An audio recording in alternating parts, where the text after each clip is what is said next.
नमस्ते साथीहरू, म बागलुङको एउटा एकदम नयाँ ठाउँमा आएको छु है।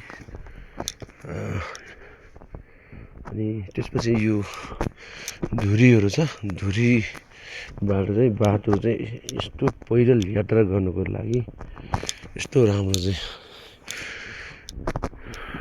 बनाउनु भएको रहेछ।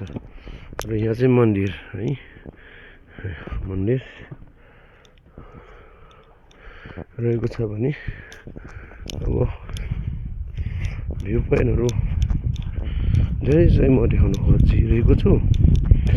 ल साथीहरू, यो चाहिँ भैरवनाथको भैरव स्थानको चाहिँ मन्दिर है, डाँडामा रहेको छ, एकदमै फेमस होइन। त्यसपछि म ल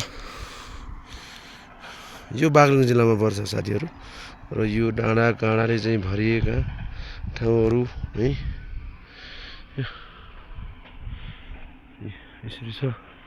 अनि पैदल यात्रादेखि लिएर यो चाहिँ यसरी बनाइएको रहेछ कि यो बाटो हुँदै ए मन्दिर ल रक्षा गर। अनि त्यसपछि माथि